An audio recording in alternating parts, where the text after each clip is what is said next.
Boa noite. Novamente estamos aqui juntos para mais um estudo do livro Consciência Espírita. E estaremos analisando ainda o capítulo 6, o sentido do trabalho do bem em nossas vidas, hoje abordando a 8ª e última parte desse tema. Sempre lembramos que o objetivo maior desse estudo é o estímulo da leitura da obra. Então, o livro Consciência Espírita, que faz parte do projeto Espiritizar, ele é uma obra para ser lida, para ser estudada. Aqui nós apenas abordamos alguns tópicos de cada capítulo. E, como de hábito, vamos para a nossa introdução através de um comentário de uma mensagem do Espírito Emmanuel. Extraída do livro Cartas Universais e o Apocalipse, o Evangelho comentado por Emmanuel. Primeira carta a Pedro, capítulo 3, versículo 11. Separamos aqui apenas um parágrafo para fazer alguns comentários. Não é fácil apartar-se do mal, consubstanciado nos desvios inúmeros de nossa alma por meio de consecutivas reencarnações. Lembremo-nos de que não basta evitar o mal, e sim nos afastarmos dele, semeando sempre o bem. Então, nesse comentário precioso que Emmanuel faz, alguns pontos importantes para a nossa reflexão. E então, ele deixa bem claro, não é fácil afastar-se do mal. E por quê? Porque ele fez parte de inúmeras experiências encarnatórias que já tivemos. E quando Emmanuel aqui usa a palavra consubstanciado nos desvios inúmeros, é porque o nosso passado ele é rico de desvios, de desequilíbrios, de vícios, de desarmonias perante as leis divinas. E também um fato significativo é que, nesse passado, o registro desses atos foram precedidos por pensamentos, por emoções, que se materializaram através de atitudes. E isso impregnou profundamente o nosso psiquismo. Hoje, essas experiências fazem parte do que a psicologia chama de inconsciente profundo, ou inconsciente de vidas passadas, mas que fazem parte do nosso campo psíquico. E para que ele seja devidamente transcendido, superado, canalizado, Emmanuel aqui dá o roteiro, quando diz: lembremo-nos de que não basta evitar o mal, e sim nos afastarmos dele, semeando sempre o bem. Não basta apenas não fazer o mal ou cometer os erros, mas está sempre atento e ativo na prática do bem. E por que esse roteiro importante apresentado por Emmanuel? Porque para ressignificar o passado, aonde consubstanciamos, materializamos atitudes contrárias às leis divinas, agora, para fazer a devida substituição, precisamos não só pensar, sentir no bem, mas, sobretudo, agir atuando, semeando, estabelecendo novos padrões de condicionamentos psíquicos que substituíram plenamente aqueles do passado. Vamos assim para dar prosseguimento ao nosso estudo, que no capítulo 6 da obra Consciência Espírita, nós estamos concluindo a análise da parábola do filho pródigo, ou a parábola dos dois irmãos. E estamos analisando de uma forma mais profunda o conteúdo final da parábola. É aquele conteúdo no qual o filho mais jovem, ao afastar-se da casa do pai, gastar a metade da herança que lhe cabia e passar por uma série de dificuldades, reflete e percebe que a situação difícil que ele passa tem por único responsável ele mesmo e resolve retornar à casa do pai. É aí onde nós nos encontramos. Retornando, o irmão mais velho que tinha ficado na casa se sente constrangido ao perceber o apoio afetivo, a receptividade que o pai deu ao filho mais jovem que retornava à casa. Vamos agora ao nosso estudo. Diferentemente, esse slide que vamos analisar agora é praticamente o último slide do estudo anterior, para fazermos uma ponte, entendermos o prosseguimento de hoje. Para aqueles que não tiverem acompanhado os estudos anteriores, posteriormente podem acompanhar assistindo esses estudos no nosso canal no YouTube.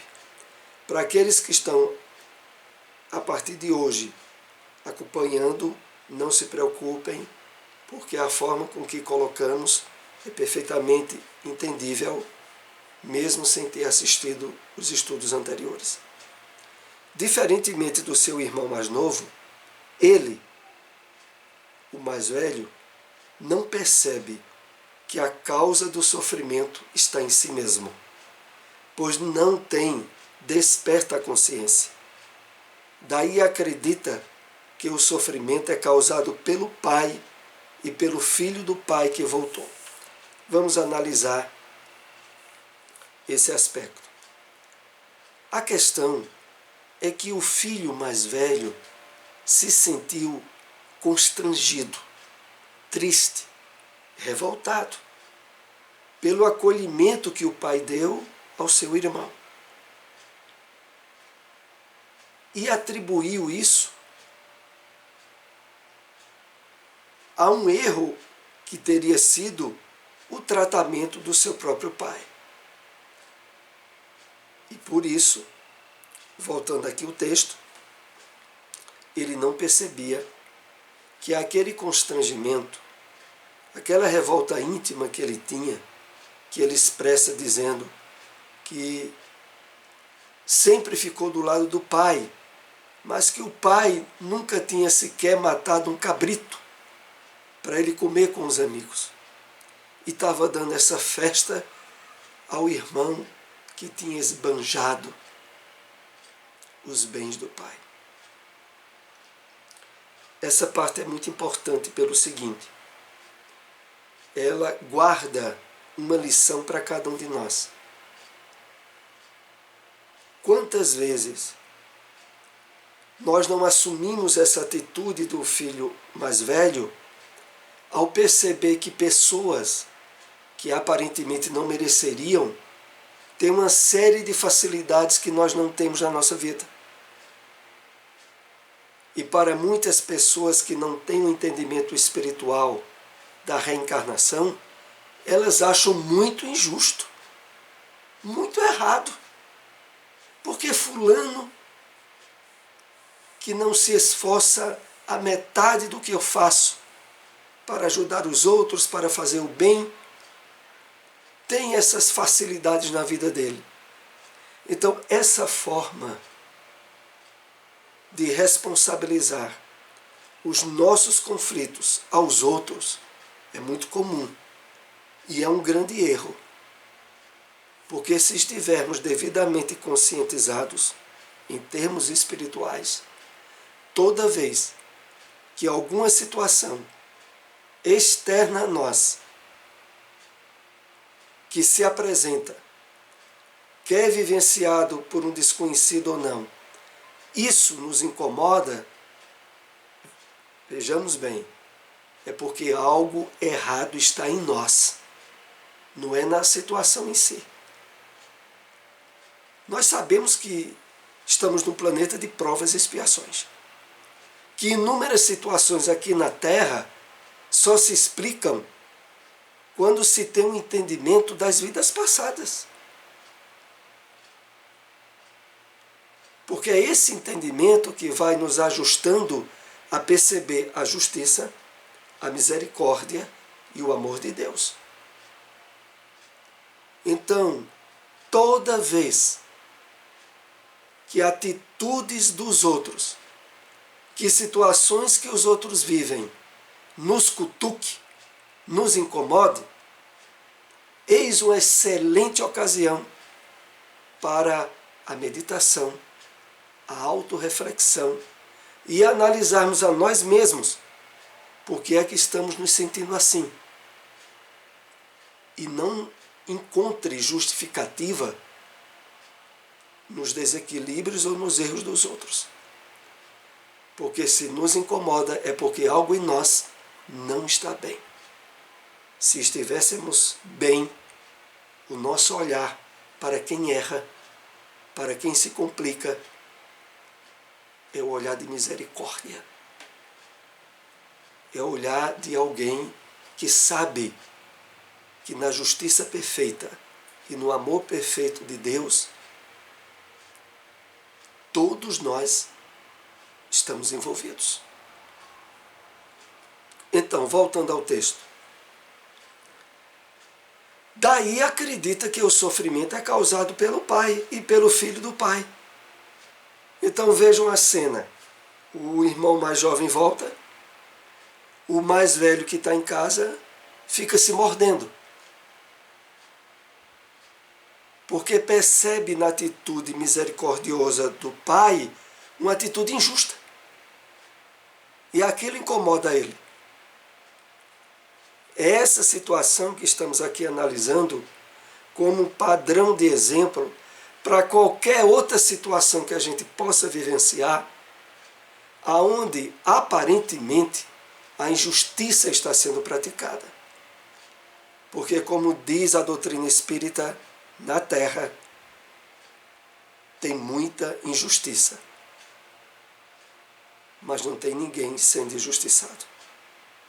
Injustiça porque no mundo de provas e expiações há situações adversas que nenhuma previdência evita e cuja causa, lição ou aprendizagem só é possível no entendimento da vida espiritual, como nos é apresentada pela doutrina. Prossigamos.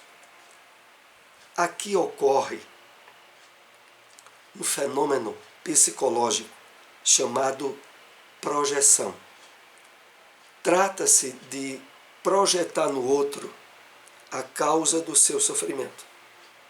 Por isso o despeito. Sem perceber que ela está em si mesmo, gerada pela revolta e pelo orgulho ferido. Então, esse comportamento que se caracteriza no filho mais velho é analisado em psicologia como sendo uma projeção. E a projeção, como aqui é colocada, trata-se de projetar no outro a causa do sofrimento que estamos vivenciando, quando, na verdade, o responsável principal somos nós mesmos. É a nossa atitude de acolhimento ao desequilíbrio do outro e de nos sentirmos desajustados, revoltados. É nessa atitude que se caracteriza a projeção. Em vez de utilizarmos a circunstância como lição de aprendizagem, buscando analisar por que isso me aconteceu, que lição isso tem para me dar, por que é que eu estou passando por essa circunstância, nós, de imediato, atribuímos a culpa e a responsabilidade ao outro, a uma ocorrência, a uma situação que estamos agora passando. Isso é a projeção, gerada pela revolta e pelo orgulho ferido. Se estivermos atentos e vigilantes para aproveitarmos as situações, para trabalhar a percepção espiritual delas, não há campo para revolta e nem para orgulho ferido. Jesus nos ensina que o irmão mais velho personifica as máscaras do ego. Essas máscaras são fruto de uma elaboração mental e exigem mais tempo de vida, constituindo-se um processo de hipocrisia. Vejam que coisa! A atitude do irmão mais velho não só foi desequilibrada, não só caracterizou uma projeção, uma fuga psicológica, onde a revolta, a contrariedade se fez presente, como também, aí a coisa mais séria, evidencia uma atitude hipócrita. Hipócrita. Por isso precisamos ter muito cuidado. Vamos analisar mais atenciosamente esse parágrafo. Jesus nos ensina que o irmão mais velho personifica as máscaras do ego. Então, uma das máscaras do ego é essa que foi citada, é a projeção, que é uma forma de fuga aos valores que a realidade nos apresenta e que não nos abrimos a aprender com elas, a digerir aquela situação em termos de aprendizagem de lição, e ficamos contra. E nessa atitude, como era a atitude do filho mais velho, abre-se o campo frutífico para a atitude hipócrita, a atitude de pseudo-dedicação, de pseudo-amor, que o filho mais velho expressa ao dizer: sempre estive contigo, se referindo ao pai, me dedicando, e nem um cabrito eu ganhei. Por trás da atitude hipócrita sempre tem a mentira. O pai havia dividido a herança. Ele recebeu muito mais do que um cabrito. Mas para justificar as máscaras do ego na projeção, ele utiliza-se da mentira. Na verdade, a dedicação, o amor que o filho mais velho tinha pelo pai era pura hipocrisia, pura mentira. Ele fazia por obrigação. Não havia, nem de longe, sentimento verdadeiro de dedicação. Tudo encoberto pela máscara do ego, pela hipocrisia. É assim que muitas vezes, infelizmente, certas atitudes radicais que podemos ter em combater determinados defeitos do nosso próximo, guarda por trás, não poucas vezes, uma máscara que em psicologia é estudada, que é uma transferência A pessoa gostaria, uma transferência e uma projeção, a pessoa gostaria de estar fazendo aquilo que o ego dela não permite. Mas que lá dentro dela, ela gostaria de fazer. E por isso ela condena veementemente a atitude do outro. Não é isso que está por trás dos chamados homofóbicos? Que procuram, através de uma atitude violenta, expressar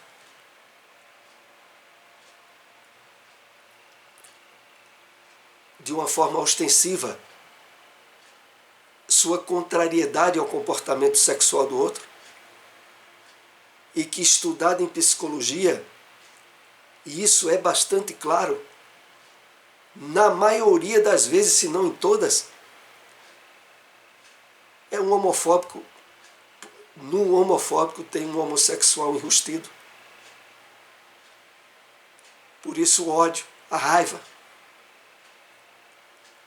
Então, isso, meus irmãos, se chama hipocrisia. Hipocrisia pura. Então estejamos muito atentos para nos autoestudar, para trabalharmos o nosso autoencontro, para nos conhecermos melhor, termos mais consciência. Se algo nos outros nos incomoda muito, eis o momento para o autoencontro e procurarmos averiguar em nós mesmos por que aquilo está acontecendo. Quando se cultua o pseudo-amor, o processo de retorno ao essencial se faz mais demorado. Cultuá-lo é mais fácil e bem visto socialmente. A máscara parece muito confortável, devido à facilidade com que podemos parecer ser aquilo que ainda não somos.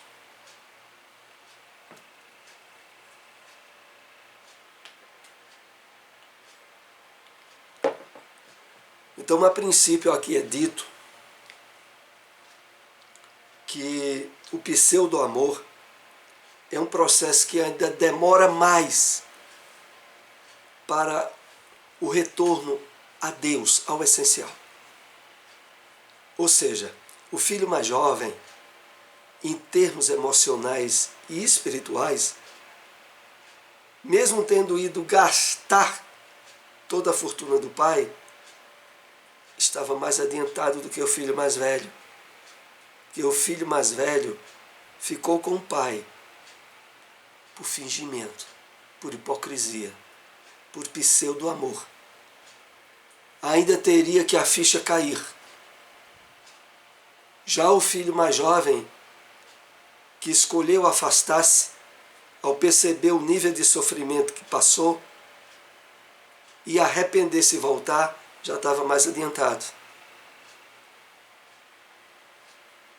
Então, voltando aqui ainda a esse parágrafo, a máscara parece muito confortável devido à facilidade com que podemos parecer aquilo que ainda não somos. Era essa máscara que o filho mais velho sempre usou, querendo parecer um filho dedicado, bom, amoroso, até que a situação da volta do irmão cutucou ele e tudo isso caiu por água abaixo. O reino de Deus não vem com a aparência exterior. Ele nasce dentro de nós, a partir do autoencontro, no qual buscamos nos identificar com o ser essencial que somos. Para isso, fundamental é nos libertarmos das máscaras.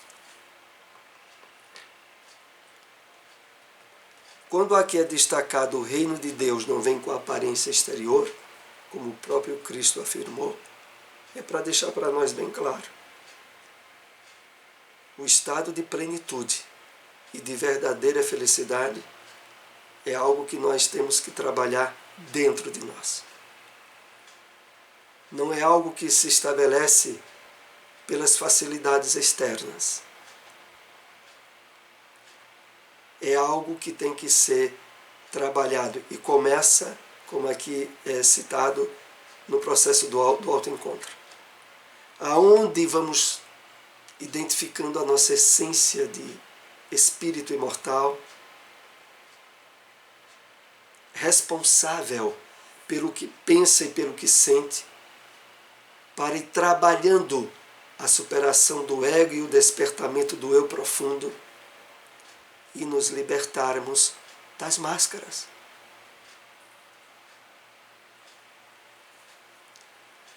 É claro que aqui é preciso dizermos que não é das máscaras da pandemia do coronavírus, é das máscaras internas, estabelecidas pelo fingimento, pela hipocrisia, pelo ego. A justiça divina é feita de compaixão, de misericórdia. Deus quer que todos os seus filhos revivam, se autoencontrem e se alegrem quando isso acontece. Mas aqueles que vivem cultivando máscaras não veem justiça nisso.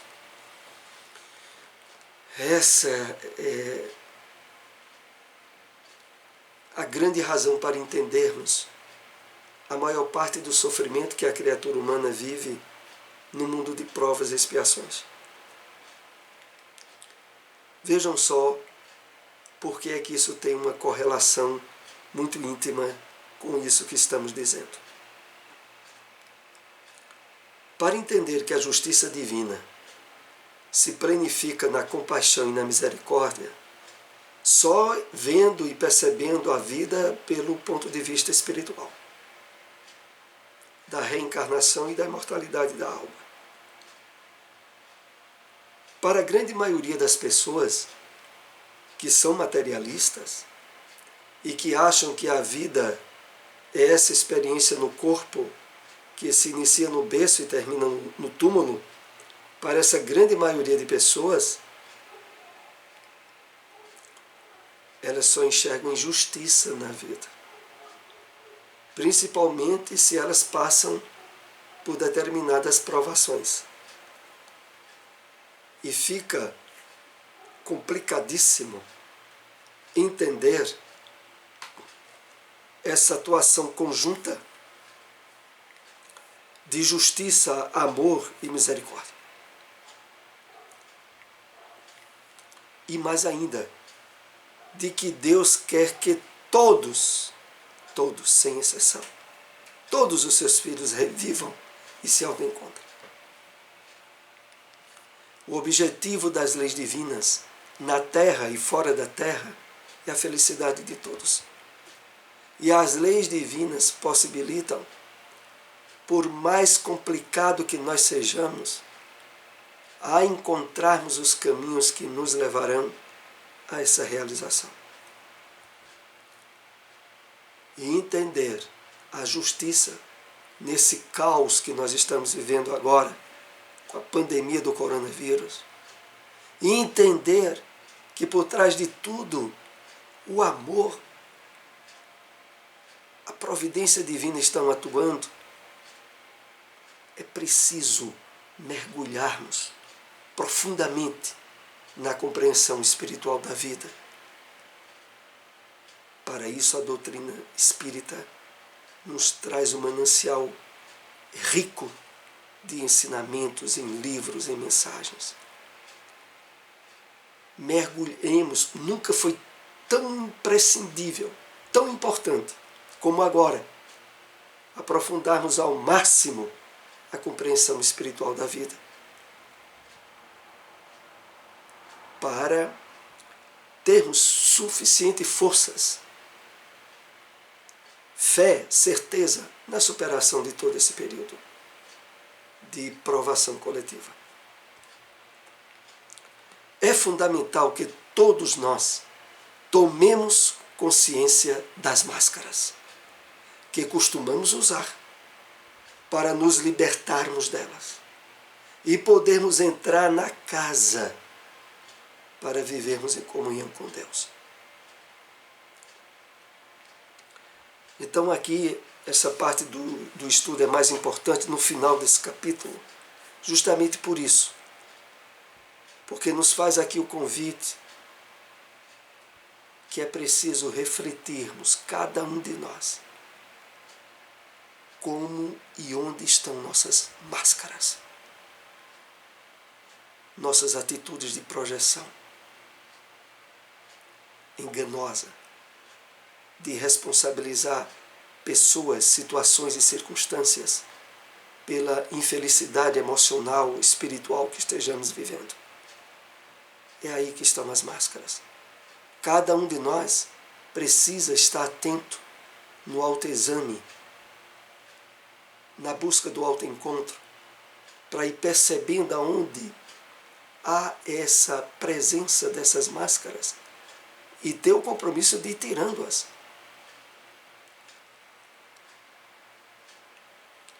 Para nos libertarmos delas e podermos entrar na casa.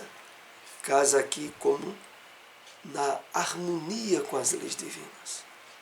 Para vivermos em comunhão com Deus. Para vivermos em comunhão com Deus, em harmonia com as leis divinas, é preciso tirar as máscaras. Assumir nossa responsabilidade individual, pessoal, sobre o que a gente pensa, sente e vive. Parar de uma vez por todas de responsabilizar os outros. As circunstâncias, o meio, a época, por algum estado de desconforto íntimo que estejamos passando. O responsável por isso somos nós mesmos. Assumamos isso. Nós vivemos num mundo de provas e expiações, cheio de gente imperfeita. Nós também somos imperfeitos. E aí, em vez de buscarmos trabalhar o despertamento da nossa consciência, a nossa espiritualidade, ficamos culpando os outros, responsabilizando os outros. Assim nós não conseguiremos entrar na casa e nem estarmos em comunhão com Deus. Todos nós, individualmente, somos portadores dos 3 movimentos. Em alguns, predomina o filho gozador. Em outros, o filho arrependido.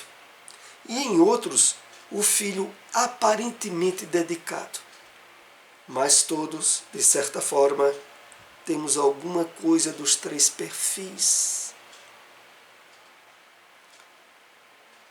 Se ainda não conseguimos, como de fato é, despertarmos plenamente o nosso eu profundo, a nossa harmonia com as leis divinas, é porque resquícios e partes dessas 3 situações ainda estão em nós. Nós podemos ter alguma parte do filho gozador, alguma parte do filho arrependido, que está sofrendo e que está procurando agora voltar a harmonizar-se com as leis divinas. E em outros, o filho aparentemente dedicado. Aquele que se dedica às atividades da caridade, às atividades do bem, para aparecer. Faz parte da hipocrisia do filho mais velho, que tinha ficado com o pai. Então nós podemos ter algumas partes de qualquer um deles, algumas mais expressivas ou não, mas todas elas são meios para trabalharmos o nosso autoencontro, o despertamento do nosso eu profundo, a comunhão com Deus. Concluímos com base na análise profunda da parábola que temos 3 arquétipos. Arquétipo significa modelo psicológico e na parábola eles estão presentes. Então há 3 arquétipos, 3 modelos termos de psicologia presente na parábola. Arquétipo do filho gozador representa todos os que utilizam o livre-arbítrio na prática do desamor, indo para terras longínquas, produzindo mal para si mesmos e para os outros, na busca dos prazeres egóicos, tendo como consequência a carência e o sofrimento. Foi o que nos foi mostrado na história do filho mais jovem, na primeira parte da história, quando ele pede a sua parte na herança e vai para terras longínquas. Arquétipo do filho arrependido, buscando reabilitação, representa as pessoas que, após sofrerem as consequências da prática do desamor, tomam consciência do mal realizado, arrependem-se e resolvem retornar à casa do Pai. É a fase de superação do conflito pelo trabalho no bem. Então, o segundo arquétipo é a do filho arrependido, buscando a reabilitação. E o último arquétipo, o último slide do nosso estudo, é a do filho aparentemente dedicado. Representa os que desenvolvem o pseudo-amor para aparentar uma dedicação que de fato não praticam. Geram com isso o auto-engano, afastando-se da comunhão que o verdadeiro amor proporciona. Esse último arquétipo, ele muitas vezes está presente no nosso movimento espírita, que é o arquétipo que caracteriza as pessoas que, mesmo tendo entendido os propósitos da mensagem espírita e terem simpatizado com eles, não se abriram a uma transformação íntima, a uma mudança de padrões, de atitudes, de comportamento.